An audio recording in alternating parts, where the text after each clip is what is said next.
You've just discovered that your child is or has been watching pornography. Now what? My name's Knibbs and I'm a clinical researcher, and I'm helping people understand human behaviours in a digital world, and one of those aspects is pornography use in children and young people.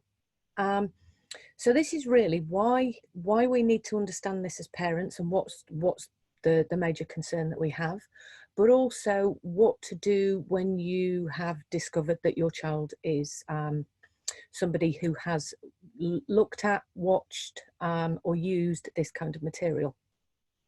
So first of all, the best metaphor I have to try and explain how this industry works for recruiting new viewers, new consumers, new customers, whatever word it is you want to use, is essentially this is a bit like supermarket shopping. And if you do your shopping online, you'll notice that you go to a homepage, and when you're at that homepage, there's lots and lots of categories for you to choose your shopping from, such as vegetables, frozen foods, dairy, breads, cupboard, etc., etc. And quite often, this is how the pornography sites structure their goods. So when a young person is told about one of these sites or sent a link, quite often they will end up at one of these websites, and that's essentially what they will do. Now, the difference about you doing your shopping online is pretty much, and I'm going to use the kind of the image and the metaphor of an avocado, is if you wanted to shop for an avocado, it comes under vegetables. It also would come under an alphabetical listing, and you might get a thumbnail image of it. And one of the things that children may be doing online on pornography sites is hovering the mouse over the thumbnails, whereby the industries actually provide them with the let's call them the best screenshots and the best action shots of that particular video. So even if children don't go on to click onto an actual video to watch the entirety of it, they can scan up and down the page and get many, many different action shots of different films. Now, the concern here for you as a parent is to understand that A to Z is a way of describing how these films are classified, and I'm going to leave you to consider what A actually might stand for and the kind of videos that children are likely to come across in the first instance. The other thing to be aware is many of these videos are extremely graphic, they're violent, misogynistic. The titles of the videos are there to entice people to watch them.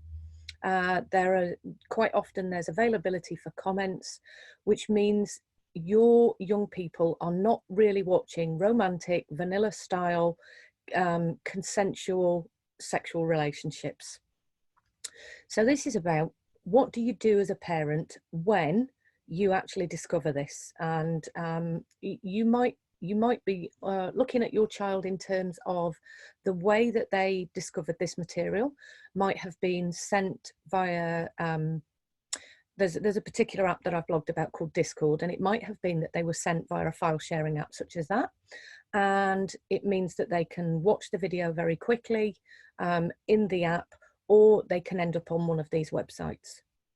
They may have typed in something and found themselves looking on a website, and they may have been told what websites to use by some of their peers. So in today's world, we're talking about children being able to access this material through a number of routes.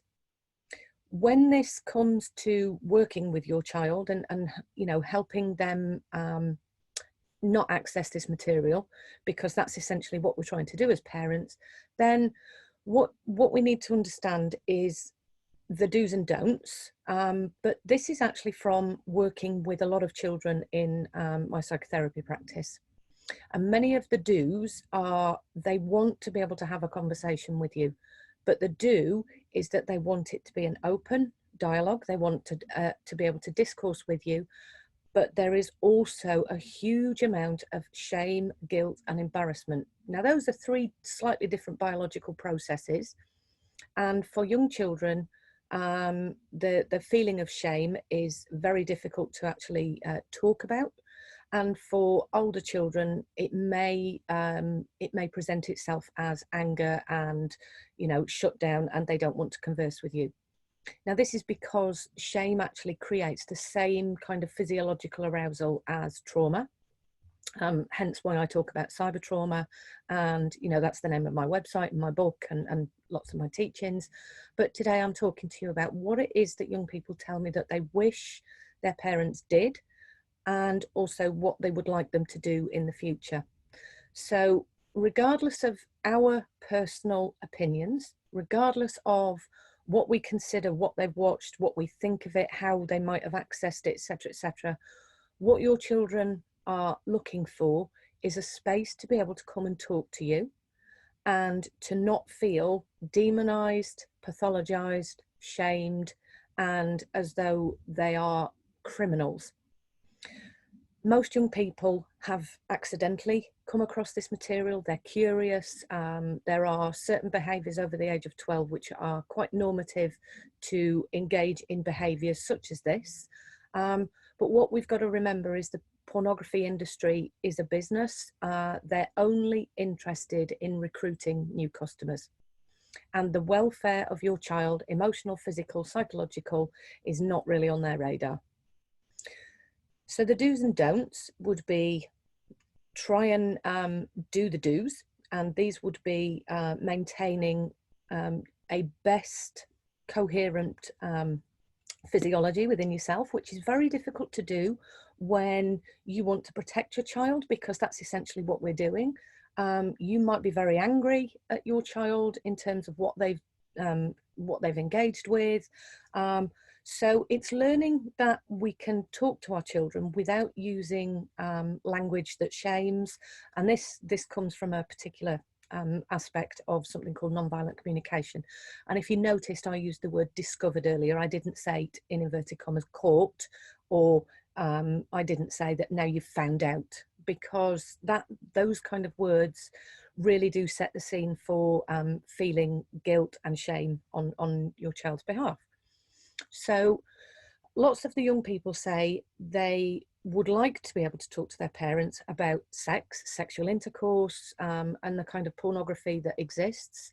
They'd like to be able to have conversations where perhaps your opinions about sexual relationships, whether that be feelings that you have towards the LGBTQ people, whether it's about whether you think people should be married and whether it's a religious view, that actually what we need to do for our children, and what the clients have told me time and time again, is to actually have an almost non-opinionated space for them to come and speak with you. Don'ts would be: don't shout, don't scream, don't judge, don't opinionate, don't overbear. And there's also what we need to do as parents, which is help the children not continue accessing this material, because in terms of brain development, they're just not ready, and it's obviously illegal under the age of 18. So we have to take into account what we do as parents is about trying to do best practice. And for you as a family, I'm not here to tell you what is right or wrong.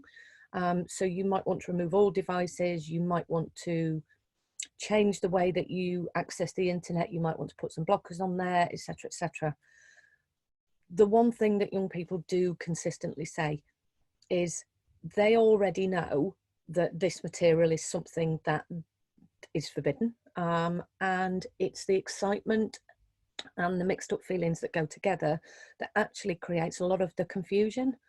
So that space to try and understand what it is that they've seen, what it is that they recognise that's happened, recognising their part that they played in accessing it, because it will have been done in secrecy. So it's about creating those spaces. If you have any questions, please do contact me. I'm going to leave some of my details in and around the posts that I'm placing this on social media.